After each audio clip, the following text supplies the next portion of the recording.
The stars were quiet that night. They always were in the outer rim, far from the busy trade routes and crowded systems of the galactic center. Out here, space was empty and cold and peaceful. The research station Starlight floated in this emptiness like a small metal island in an ocean of black. Lieutenant Park sat at her communications desk and watched the screens glow with soft green light. She was 28 years old with short black hair and tired eyes. Her shift was almost over. In 30 minutes, she would go to the cafeteria, eat something warm, and then sleep for 8 hours. That was her plan. The universe had other ideas. The station was home to 847 people. Most of them were scientists who studied minerals on nearby asteroids. Some of them were engineers who kept the station running, and some of them were families. Children ran through the corridors during the day, laughing and playing games. Their parents had brought them here because the outer rim was supposed to be safe. No wars, no conflicts, just quiet research and peaceful living. Liked the children. She would wave to them when they passed her desk. A little girl named always stopped to ask about the blinking lights on the communications panel, would explain what each light meant, and would nod seriously like she understood everything. Tonight was probably sleeping in her small bed, dreaming about stars and spaceships. The first warning came at exactly midnight. Screen flashed red. She sat up straight and looked at the data. Something was coming, many somethings. Ships were dropping out of faster-than-light travel at the edge of sensor range. Big ships, military ships. Her heart began to beat faster. She ran a quick check. These ships were not human. Their energy signatures matched technology. The Empire was a large and powerful group of alien species. They controlled many star systems. They were not friends with humanity, but they were not enemies either. There had been no war between them, not yet. Why were warships here? The answer came quickly. A communication request appeared on her screen. Opened the channel with shaking hands. The face that appeared was not human. It had gray skin and black eyes and a mouth full of small, sharp teeth. This was a commander. He wore a military uniform covered in medals and symbols of rank. "Human station," the commander said. His voice was cold and flat. "I am commander of the Third Fleet. You will surrender immediately. You will prepare all personnel for transport to our ships. We require biological samples for study. Resistance will result in destruction." Could not speak. Her mouth was dry. Her hands were shaking so badly she could barely control them.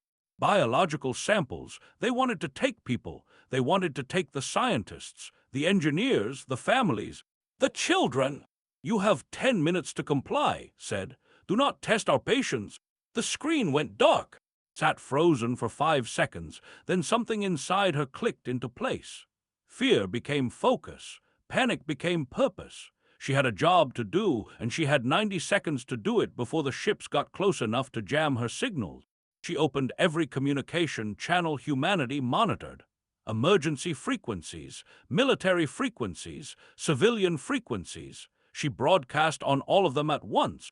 Her fingers flew across the keyboard as she typed the coordinates. She typed the threat level, and then she added 3 words that she knew would matter more than anything else. SOS, Research Station Starlight under attack, military, 847 humans, children are here, repeat, children are here, please help. She sent the message.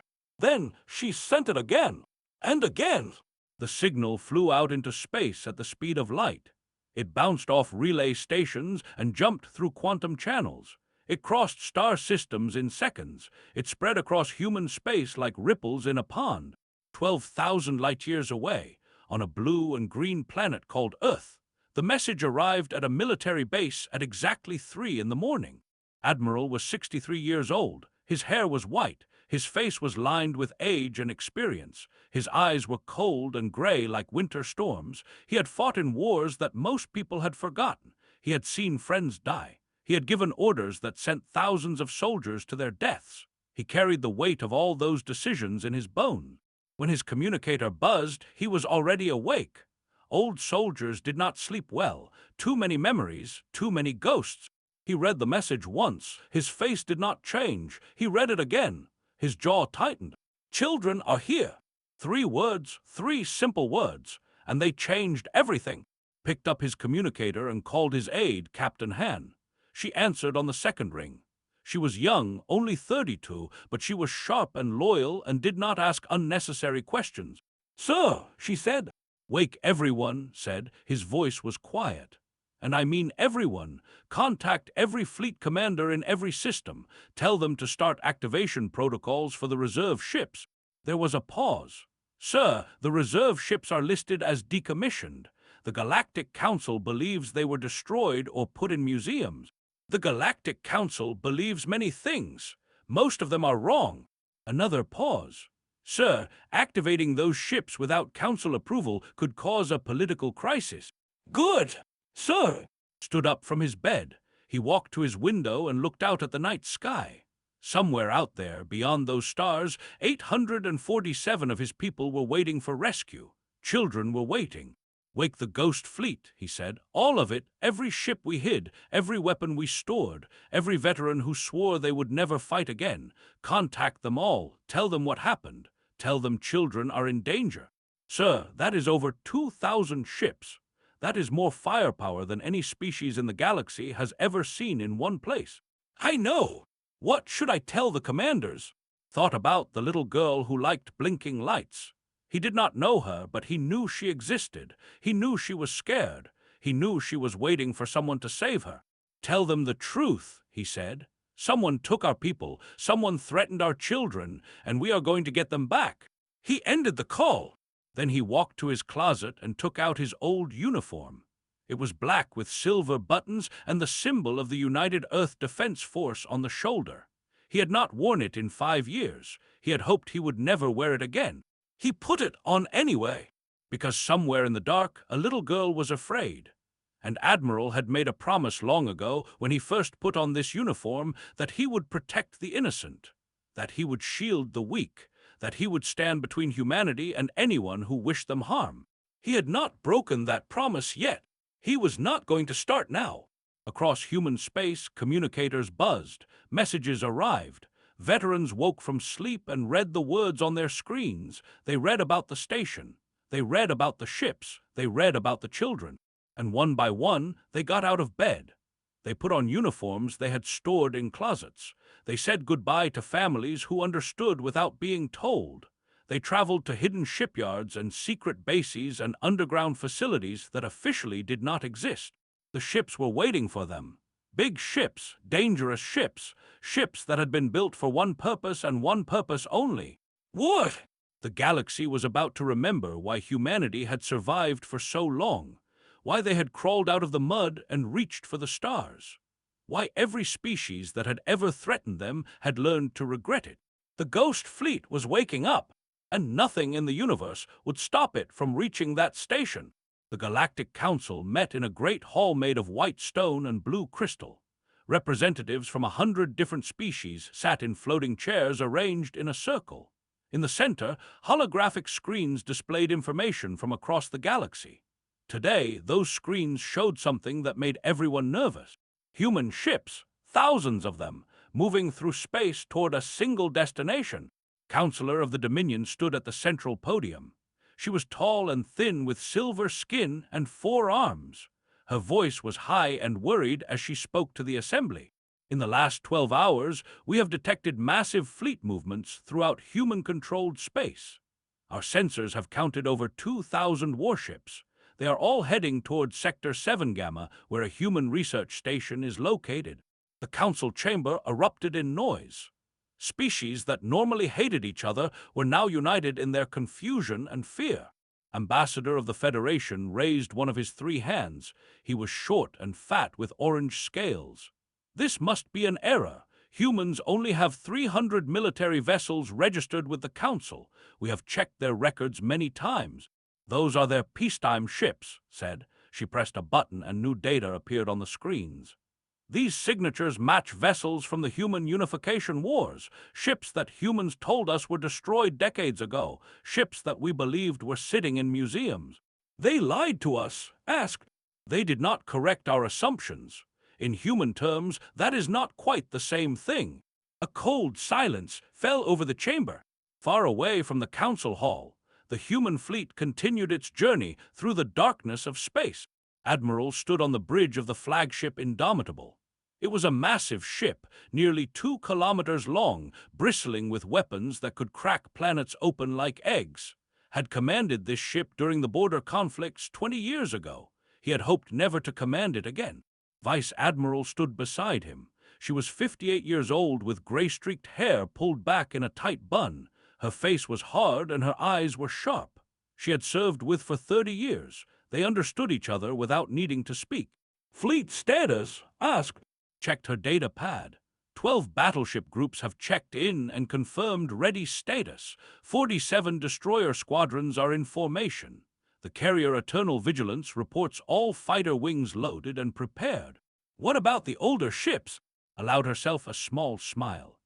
The Hammer of Soul came out of the Orbital Museum 6 hours ago. Her original crew flew in from retirement homes across 3 continents. The youngest of them is 64 years old. They are very angry and very eager. Nodded. He had served with some of those veterans. He knew what they were capable of when they were angry. Chief Tactical Officer Lee approached with more news. He was 40 years old, tall and thin, with the calm face of someone who had seen too much combat to be surprised by anything anymore. Admiral, we have a situation with the civilian volunteers. What kind of situation? There are too many of them. Freighter captains, mining crews, transport pilots. They heard about the station. They heard about the children. They are strapping weapons to their cargo ships and demanding combat assignments. Looked out the window at the stars. Somewhere out there, ordinary people were turning their work vehicles into warships because they wanted to help, because they could not stand by while children were in danger. This was why humanity survived, not because they were strong or smart or special, but because they cared about each other with a fierce and terrible love. Let them come, said. Give them support roles, medical evacuation, supply runs, communication relay. Everyone who wants to help gets to help. Nodded and walked away to give the orders. Moved closer too, she spoke quietly so only he could hear. The council will be furious. We are showing them everything we hid, every ship, every weapon, every secret. Good! They will fear us after this. They should have feared us before, turned to face her. 50 years ago, we told the galaxy that humanity was peaceful, that we had put aside our violent past, that we wanted to be good neighbors and trading partners, and it was true, we did want those things. But we never forgot what we were, we never forgot what we could do, we just chose not to do it. The galaxy confused our choice for weakness. Today, they learn the difference. The fleet traveled through fold space, covering distances that would take normal ships years in just hours. The technology was old, developed during the darkest days of human history when Earth itself was threatened. It had been improved since then, made faster and more efficient, but the basic principle remained the same. Space was big. Humans had found ways to make it smaller. On the station Starlight, the people waited and prayed. Chief Engineer had worked through the night to strengthen the station's defenses. He was 45 years old with thick arms and grease-stained hands. He knew machines, he loved machines, and right now he was asking his machines to do the impossible. The blast doors are sealed, he reported to Station Director. I have rerouted all power from non-essential systems to life support and emergency shields. If they try to blow their way in, it will take them time. Nodded. She was 52 years old with kind eyes and gray hair. She had been a school teacher before becoming a station director. That experience was useful now. She knew how to stay calm when children were watching. How much time? She asked. Maybe 2 hours, maybe less. These walls were not built to stop military weapons. 2 hours is something. 2 hours means hope. In the central hub, the civilians had gathered together. Scientists held their families close. Engineers sat with their friends and talked quietly. The children had been placed in the middle of the group, surrounded by adults who would protect them with their bodies if necessary. Park moved among them, checking communications equipment and looking for any way to contact the outside world. The ships were jamming most frequencies now, but she kept trying anyway. A small hand tugged at her sleeve, looked down and saw the little girl who liked blinking lights. She was 6 years old with big dark eyes and her hair in 2 braids. She held a stuffed toy shaped like a star. Miss said in a small voice, "Are the bad people going to hurt us?" knelt down so she could look in the eyes. "No, sweetheart, the bad people are not going to hurt you." "How do you know?" "Because I called for help, and help is coming." "Who is coming?" Thought about the signal she had sent. She thought about the frequencies she had used. Military frequencies, emergency frequencies, the kinds of frequencies that would reach the people who knew how to fight. "Everyone," she said, "everyone is coming." Nodded slowly. She did not fully understand, but she trusted. Children were good at trusting. Outside the station, the fleet waited. Commander grew impatient. These humans were supposed to be weak. They were supposed to surrender immediately. Instead, they had locked themselves inside and were refusing to come out. "Annoying creatures! Prepare boarding teams," ordered. "We will take them by force." His subordinate hesitated. "Commander, our sensors have detected unusual energy signatures at the edge of the system. Many signatures, moving fast." "What kind of signatures?" "Unknown, but there are many of them. Hundreds, maybe thousands." Waved his hand in dismissal. "Probably debris or a merchant convoy. Nothing to worry about." He was wrong. He was very, very wrong. The first human ships appeared in normal space like ghosts rising from graves. They came out of fold space in perfect formation, their hulls gleaming with fresh paint and their weapons already powered and ready. More ships followed, and more, and more. Watched his sensor screen with growing horror. The numbers kept climbing. 500 ships, 800 ships, 1,200 ships. "Commander," he whispered. "Commander, you need to see this."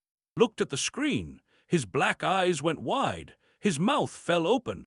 2,000 human warships filled the space around his small fleet, dreadnoughts the size of cities, carriers filled with fighter craft, destroyers bristling with missile tubes, ships that should not exist, ships that humanity had sworn were destroyed.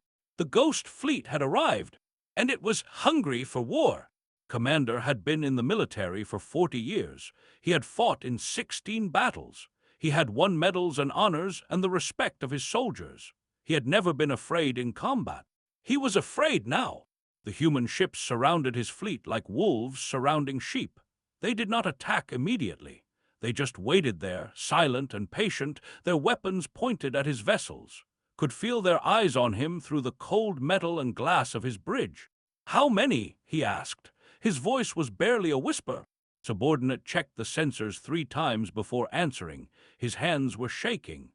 2,437 vessels, Commander, 12 battleship groups, 47 destroyer squadrons, 18 carrier groups with full fighter complements. And he stopped. "And what?" "And civilian ships, hundreds of them, freighters, mining vessels, transport craft. They have weapons attached to their hulls, basic weapons, but weapons nonetheless." Stared at the screen. The human ships formed a perfect sphere around his position. There were no gaps, no weak points, no escape routes. He had 50 ships. They had nearly 2,500. This was not a battle. This was an execution waiting to happen. "Why have they not attacked?" asked. "What are they waiting for?" The answer came in the form of a communication request. The main screen flickered, and then a human face appeared. It belonged to an older man with white hair and cold gray eyes. He wore a black uniform with silver buttons and many medals. His expression showed nothing, no anger, no fear, no emotion at all. This was more frightening than any threat. "I am Admiral of the United Earth Defense Force," the human said. His voice was calm and flat, like someone discussing the weather. "You have taken our people. You have threatened our children. You now have one chance to surrender unconditionally and return every human unharmed." Found his courage somewhere deep inside his chest. He was a commander of the Empire. He would not show weakness to these soft-skinned creatures. "You cannot give orders to me, human," he said. "I represent the Empire. We are a great power in this galaxy. You are nothing but traders and scientists. Your threats mean nothing." Admiral did not respond immediately. He simply looked at through the screen.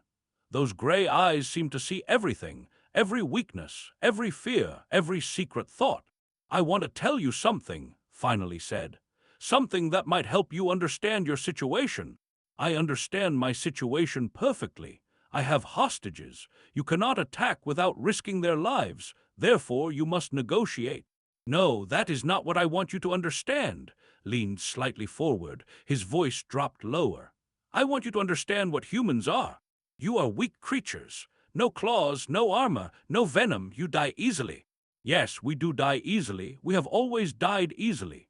Our planet tried to kill us with ice and fire and disease. Predators hunted us. The sun burned us. The cold froze us. Everything in the universe wanted us dead.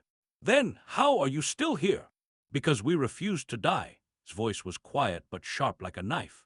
Because when something tried to kill us, we killed it first. When the world was cold, we made fire. When predators came, we made weapons. When disease spread, we made medicine. Every challenge the universe threw at us, we met with our bare hands and our angry minds. We were not born strong. We made ourselves strong. Felt something cold crawling up his spine. He had never heard a human speak like this before. They were supposed to be friendly and peaceful. They were supposed to be nice. This human was not nice. You still have hostages, reminded him. One wrong move and they die. Yes, you could kill them. And then what happens? Then you will have to accept that you failed. Shook his head slowly. No, that is not what happens. Let me tell you what happens if you harm those people. He paused. When he spoke again, his voice was like ice. If you hurt one hair on one child's head, I will not just destroy your fleet. I will follow your supply lines back to your home systems. I will burn your shipyards. I will destroy your factories. I will hunt down every ship that carries your flag. And when I find I will make sure that 1,000 years from now, other species will use your empire's name as a warning. You cannot. I can, and I will. This is not a threat, Commander. This is a promise from a species that turned industrial murder into an art form before we ever reached the stars. We have spent most of our history killing each other. We know more about war than any species in this galaxy. We know how to make it hurt. We know how to make it last. And we know how to make sure it never happens again. His mouth was dry. His hands were sweating. He looked around at his officers, hoping to see confidence in their faces. He saw only fear. What do you want? He asked. I already told you, surrender unconditionally. Return every human unharmed. Face justice for your actions. This is your only chance. I will not offer it again.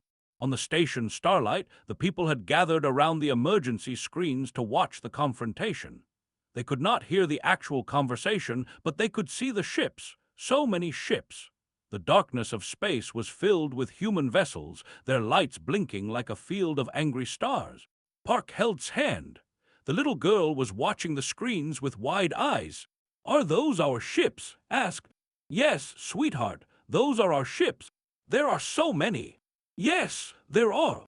Station director stood nearby, tears running down her cheeks. She had not cried when the ships arrived. She had not cried when they demanded surrender. But now, seeing the fleet that had come to save them, she could not stop herself. They came, she whispered. They actually came. Chief Engineer put his hand on her shoulder. Of course they came. We are their people. Humans do not leave their people behind. Back on the flagship, Commander made his decision. It was the wrong one.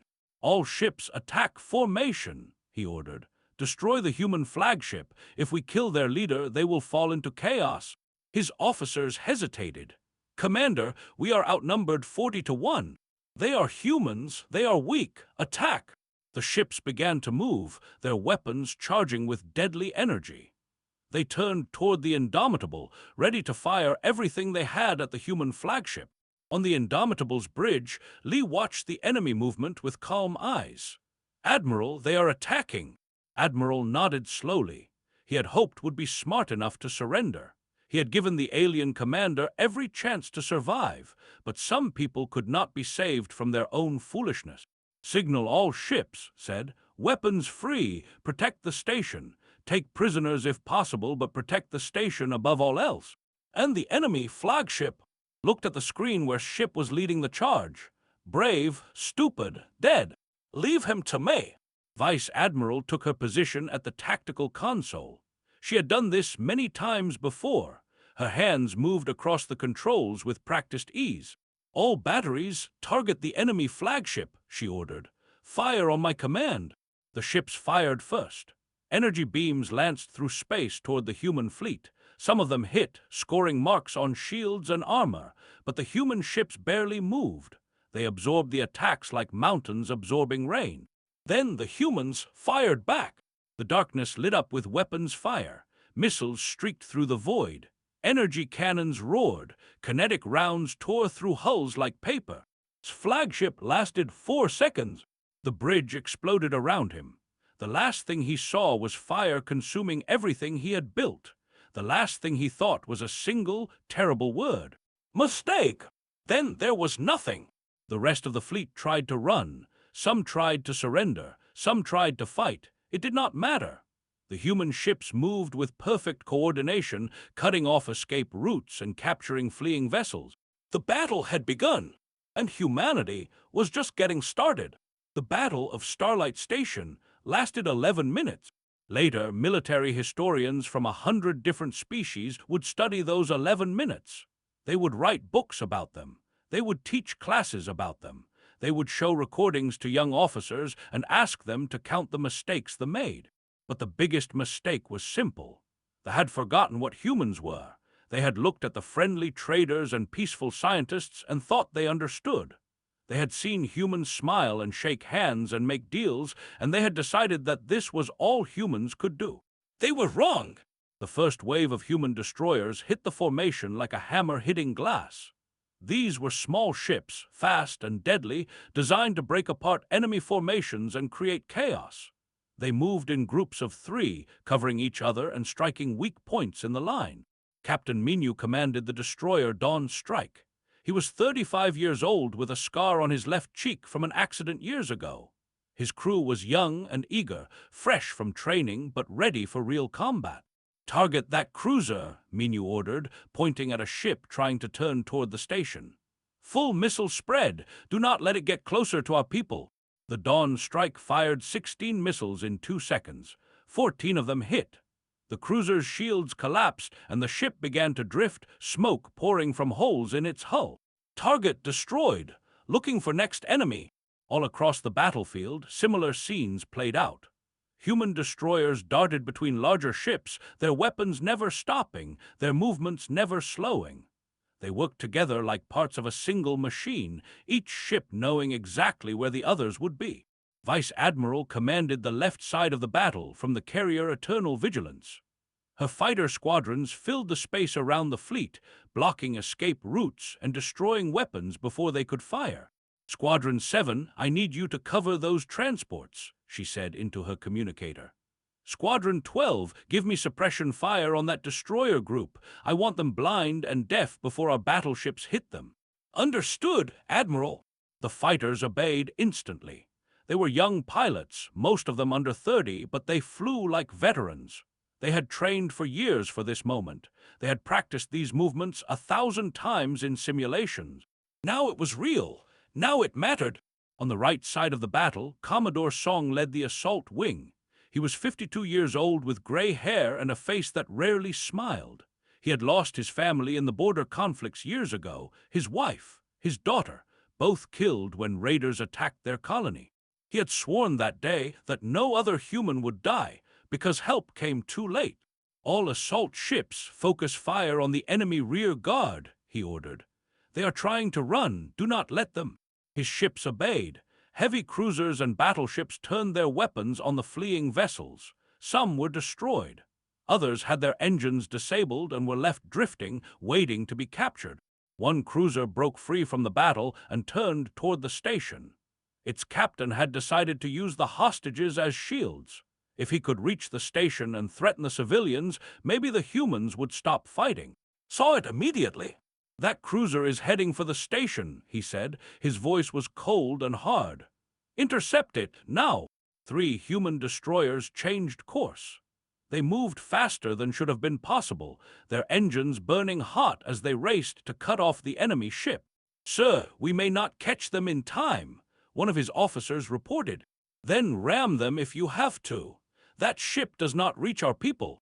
The destroyers pushed their engines to the maximum. Warning lights flashed on their bridges. Heat built up in their hulls, but they did not slow down. They caught the cruiser 200 kilometers from the station. All 3 destroyers fired at the same moment. The cruiser exploded in a ball of fire that was beautiful and terrible at the same time. Target destroyed, the lead destroyer reported. Good work, find the next one. On the station Starlight, the civilians watched the battle through whatever screens still worked. They could see explosions in the distance. They could see flashes of light that meant weapons were firing. They could see human ships moving through the darkness like angels of death. Park had found a way to listen to military communications. She patched it through the station's speakers so everyone could hear. Enemy battleship destroyed. 17 down, 33 to go. Squadron 4 reporting all targets neutralized. Returning to carrier. Rescue teams, prepare for launch. We will secure the station as soon as the area is clear. The words washed over the civilians like warm water. They were going to survive. Help was here. They were not going to die. Tugged on sleeve again. Miss, are the good people winning? Looked at the screens. She watched a destroyer explode under human fire. She watched escape pods launch from a sinking enemy ship. She watched human vessels move to capture those pods instead of destroying them. Yes, sweetheart, the good people are winning. Are the bad people going to jail? Yes, the ones who survive are going to jail. Nodded seriously. That seemed fair to her. In the center of the battle, Admiral watched everything from the bridge of the Indomitable. He did not give many orders. He did not need to. His commanders knew their jobs. His soldiers knew their duties. The fleet moved like a single organism, each part supporting the others. This was what happened when humans went to war. Not chaos and screaming and mindless violence, but cold, calculated, efficient destruction. Every shot planned, every movement coordinated, every enemy accounted for. Status report, said. Lee checked his screens. 38 enemy ships destroyed, 12 disabled and awaiting capture. The remaining vessels are attempting to surrender. Accept surrenders from anyone who powers down their weapons. Anyone who keeps fighting is a legitimate target. Understood, Admiral. The battle continued for 4 more minutes. Ships surrendered one by one, their crews realizing that resistance was pointless. Human capture teams boarded the disabled vessels and took prisoners. Medical teams checked for wounded. Intelligence officers secured important documents and data. When the last enemy ship surrendered, the battlefield fell silent. 2,000 human warships floated in the darkness, their weapons still hot, their crews still ready. Around them, the wreckage of the fleet drifted like dead leaves on an autumn wind. Admiral allowed himself one small breath of relief. Then he opened a channel to the station. Station Starlight, this is Admiral of the United Earth Defense Force. The threat has been neutralized. Rescue teams are launching now. We are coming to bring you home. On the station, the civilians erupted in cheers. People hugged each other. Some cried, some laughed, some did both at the same time. Embraced, tears streaming down her face. They did it. They actually did it. Of course they did, said. His voice was rough with emotion. They are human. This is what humans do. Picked up and held her close. The little girl wrapped her arms around his neck and giggled. I told you, whispered. I told you everyone would come. You were right, miss. You were right. Outside, the rescue ships approached the station. They carried doctors and nurses and food and water and warm blankets. They carried hope and safety and the promise of tomorrow. The battle was over, but the consequences were just beginning. Because the galaxy had watched. The Galactic Council had sent observer ships. Other species had picked up the battle on their sensors. Everyone with eyes and ears in this sector of space knew what had happened. They knew that humanity had hidden an army. They knew that humans could mobilize thousands of ships in hours. They knew that when humans were pushed, they pushed back with overwhelming force. And they knew, deep in their hearts, that they had been very, very wrong about the soft-skinned creatures from the blue planet. The universe would never look at humanity the same way again. The Galactic Council chamber was silent for the first time in 500 years. Representatives from 97 species sat in their floating chairs, staring at the holographic screens that covered the central platform. The screens showed footage from the Battle of Starlight Station. They showed 2,000 human warships appearing from nowhere. They showed the fleet being destroyed in 11 minutes. They showed rescue teams bringing frightened civilians to safety. They showed what humanity was capable of. Counselor of the Dominion finally broke the silence. Her voice was small and scared. They lied to us. For decades, they told us they were peaceful. They told us they had decommissioned their war fleet. They told us they wanted to be friends. Ambassador of the Federation shook his large orange head. They did not lie. They simply did not tell us everything. In their minds, there is a difference. Is there? To humans, yes, they did not want to fight. They built their ships for defense, not attack. They hoped they would never need them. Paused. We should have known. We should have remembered their history. What history? The history they teach their children, the wars they fought against each other before they reached the stars. Millions dead, billions dead. They burned cities. They dropped atomic weapons on each other. They invented new ways to kill faster and more efficiently. His voice dropped to a whisper. They are the only species we know that developed genocide as a concept, not as a result of war, but as a goal of it. The chamber fell silent again. 2 weeks after the battle, Ambassador arrived at the council to address the assembly. She was 41 years old with black hair and calm eyes. She wore simple clothes. She carried no weapons. She looked like exactly what the council expected humans to be. Harmless, but the council knew better now. Representatives of the Galactic Council began. Her voice was soft but carried through the entire chamber. I come before you today to explain humanity's actions in Sector 7 Gamma. Explain, Counselor interrupted. You brought a war fleet larger than any in galactic history to destroy a patrol group. What explanation can there be? Smiled gently. It was a kind smile, a teacher's smile, the kind of smile that made you feel stupid without knowing why. The commander threatened our civilians. He demanded what he called biological samples from a station that housed families and children. He gave them 10 minutes to comply or face destruction. She paused. What would your species have done? Silence! We did not seek this confrontation, continued. We answered a distress call. We protected our citizens. We accepted surrenders and took prisoners according to the laws of war. We provided medical care to wounded enemy soldiers. We did not destroy civilian infrastructure. We did not target noncombatants. You destroyed 50 ships in 11 minutes, said. 47 ships, 12 were disabled and captured. And yes, we did. They attacked first. They refused our offer of peaceful surrender. They tried to use hostages as shields. His voice hardened slightly. We gave them every chance to survive. They chose to fight. That choice had consequences. The council members looked at each other nervously. What do you want from us? Asked. Nothing. We want nothing from you. We came here to answer your questions and to make something clear. Stepped forward. What you saw at Starlight Station was not our full strength. It was what we could mobilize in 6 hours. 6 hours. She let that sink in. If you want to know what humanity can do with preparation, I suggest you do not find out. The council voted that afternoon. The decision was unanimous. Humanity would receive a permanent seat on the Security Committee. They would have veto power over military actions. They would be consulted on all matters of galactic peace.